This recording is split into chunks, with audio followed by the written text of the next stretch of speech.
సిరిసిల్లలో తమ సమస్యలు పరిష్కరించాలని నేత కార్మికులు రిలే నిరాహార దీక్ష చేపట్టారు. అసెంబ్లీ బడ్జెట్ సమావేశాల్లో సిరిసిల్ల నేత కార్మికులపై చర్చించి ఉపాధి అవకాశాలు హామీ కల్పించాలని డిమాండ్ చేశారు. జనతా వస్త్ర పథకం అమలు చేయాలని, అదేవిధంగా సిరిసిల్లలో నెలకొన్న పవర్ లూమ్ వస్త్ర పరిశ్రమను రక్షించాలని నిరసనకారులు కోరారు.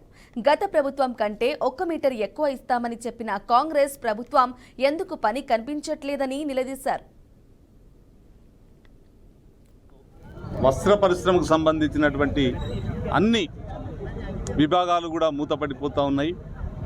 ముఖ్యంగా విద్యుత్ సమస్య వల్ల లేని నిబంధనలు అంటూ పెడుతున్నటువంటి సెస్వారు చేస్తున్నటువంటి నిబంధనల వల్ల దాదాపుగా 2 నుంచి 3 వేల పవర్లూమ్స్ మా యొక్క పవర్లూమ్ యజమానులు తుక్కు కింద పవర్లూమ్లను అమ్ముకోవడం జరిగింది. చాలా బాధతో దానికి సంబంధించిన దాని మీద కార్మికులు యజమానులు పూర్తిగా పని లేకుండా రోడ్డున పడ్డారు.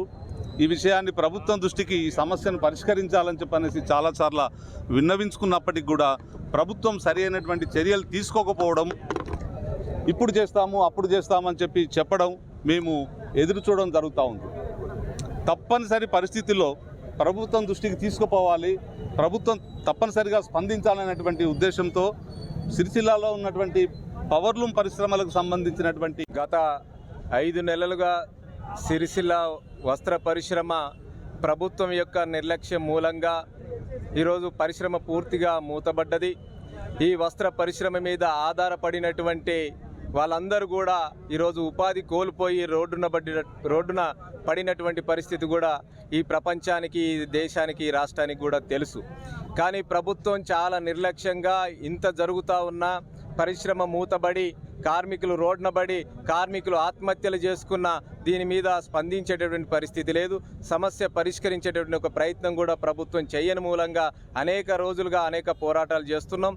ఈరోజు ప్రభుత్వానికి ఈ రిలే నిరాహార దీక్ష ద్వారా చెప్తుంది ఏంటంటే, ఈరోజు ఈ సిరిసిల్లలో పరిశ్రమ బతకాలి,